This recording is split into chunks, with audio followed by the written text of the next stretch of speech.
झारखंड की जनता के लिए एक और महंगाई का झटका। अब बिजली भी हो गई महंगी। झारखंड बिजली वितरण निगम लिमिटेड ने राज्य में बिजली दरों में बढ़ोतरी कर दी है। Jharkhand state power regulatory commission के chairperson retired justice Navneet Kumar के मुताबिक ग्रामीण घरेलू उपभोक्ताओं के लिए अब प्रति यूनिट 6.70 की जगह 7.20 रुपए देने होंगे।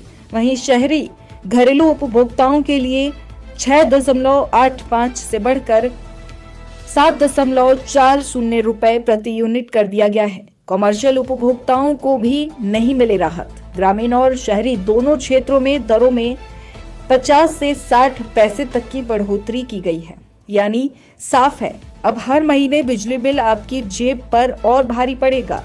महंगाई के इस दौर में बिजली दरों में ये बढ़ोतरी आम लोगों के बजट को और बिगाड़ सकती है। हियरिंग भी किया आप लोग टैरिफ पिटीशन के आने के बाद, और उसके बाद आज का दिन एक महत्वपूर्ण है जब हम निर्णायक स्थिति में पहुंच गए। जैसा कि आप जानते हैं कि नियामक आयोग टैरिफ निर्धारण की प्रक्रिया में किसी एक पक्ष के समर्थन में कोई दर निर्धारण नहीं करता है, और यह एक संतुलित चीज़ है जिसमें कि सामाजिक उत्तरदायित्व होता है, जिसमें कि जो डिस्कॉम कंपनी है, जो आज झारखंड राज्य बिजली विद्युत निगम लिमिटेड है, वो उसके लागत की वास्तविकता, उनके सेवा में की गुणवत्ता और उनके दक्षता में सुधार और उपभोक्ताओं के हित का सभी का ध्यान रखा जाता है।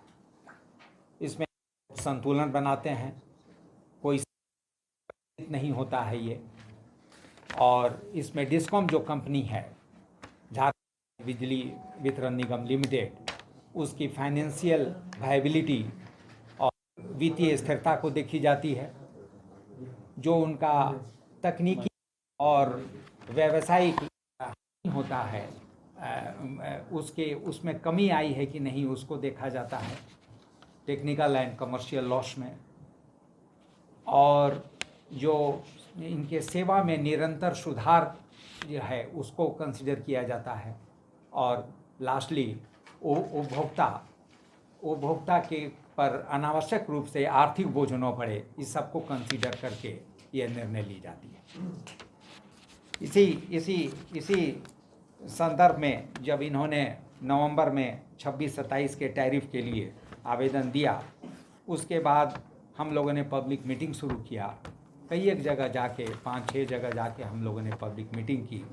सभी एक स्टेक होल्डर और पब्लिक की आपत्तियों को, टिप्पणियाँ, सुझावों पर विचार करने के बाद यह टैरिफ आज हम लोग निर्धारण करने जा रहे हैं।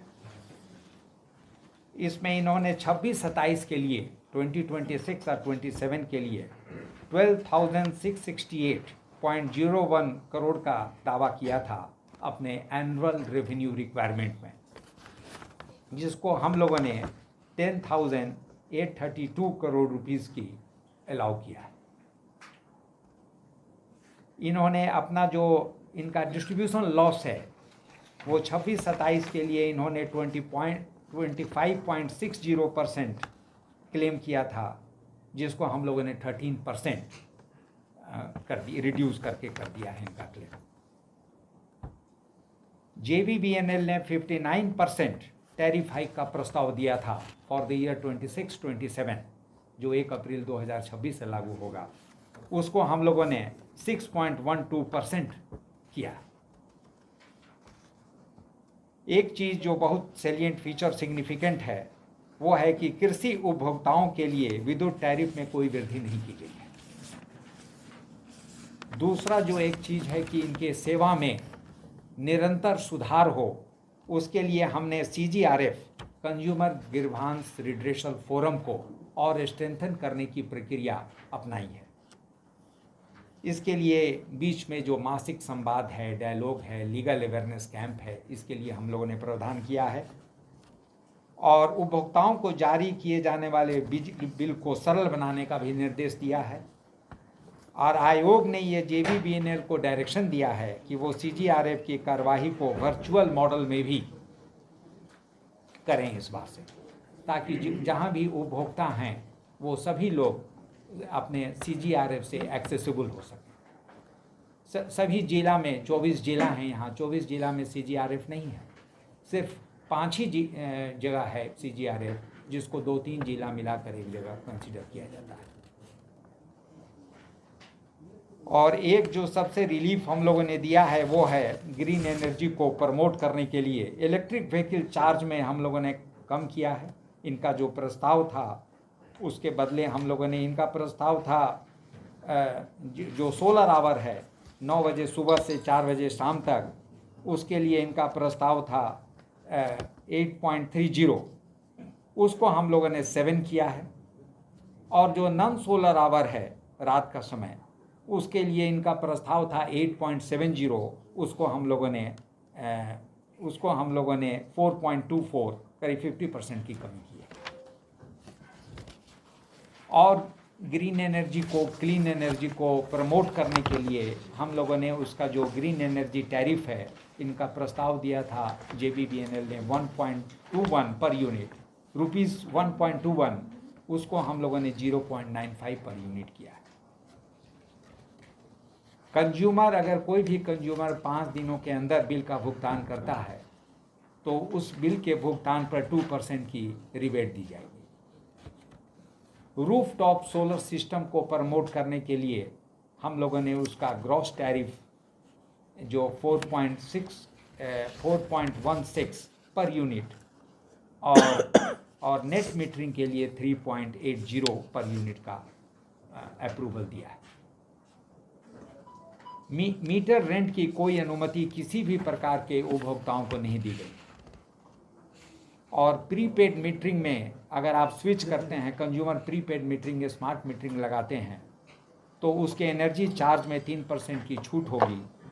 और उसके भीतर सिक्योरिटी डिपॉजिट तुरंत 1 महीने के अंदर वापस करना होगा।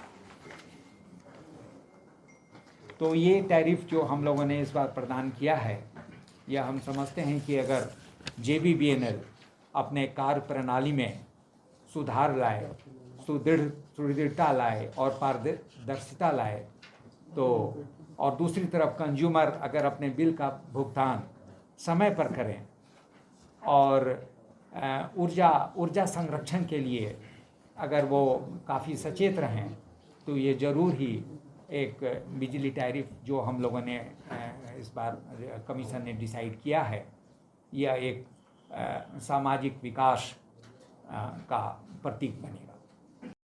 जो पहले ₹6.70 था, उसको हम लोगों ने ₹7.20 किया है। डोमेस्टिक अर्बन जो ₹6.85 था, उसको हम लोगों ने ₹7.40 किया है। और डोमेस्टिक HT जो ₹6.40 था, उसको हम लोगों ने ₹7.20 किया है। फिक्स्ड चार्ज में हम लोगों ने कोई चेंजेस नहीं लाए, नो चेंजेस।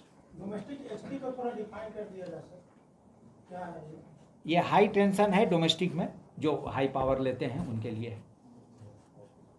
और कमर्शियल रूरल जो है वो 6.20 था, उसको हम लोगों ने 6.70 किया है। डोमेस्टिक अर्बन जो मोर दैन 5 किलो मेगावाट है, उसको 6.70 था, उसको हम लोगों ने 7.30 किया है कमर्शियल। और कमर्शियल HT ये एक नया कैटेगरी बनाया है झारखंड बिजली वितरण निगम लिमिटेड ने। कमर्शियल HT, इसमें पहले कोई टैरिफ नहीं था, क्योंकि ये कैटेगरी था ही नहीं, तो इसमें हम लोगों ने ₹8 चार्ज किया है पर। ये मतलब क्या मॉल वगैरह वो हुआ क्या? यस, इसका थोड़ा सा डिफाइन कर यही डिफाइन है, वही आपके कलीग बोलिए अभी। ये मॉल हुआ commercial places in urban areas. Urban ये ₹8 ये हाँ, ये होटल रेस्टोरेंट हुआ, ये डिफाइंड है। ये JBBNL ने डिफाइन किया है।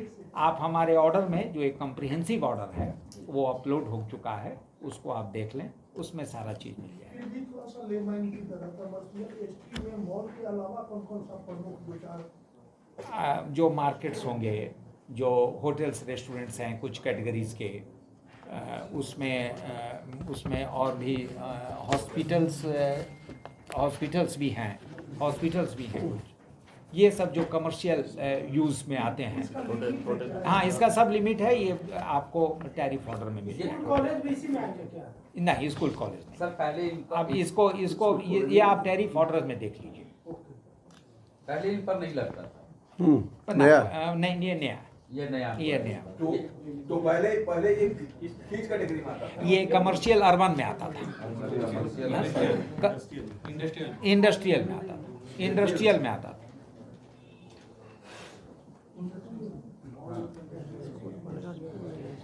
अब इसके साथ मैं आपसे विदा लेता हूं और ये आशा के साथ विदा करता हूं कि ये सभी हितधारकों के लिए लाभकारी सिद्ध होगा। Thank you very much. अब आप इनसे पूछिए, यहाँ पर JBBNL के पदाधिकारी भी आए हुए हैं और हमारे मेंबर ISS एग्रीकल्चर एंड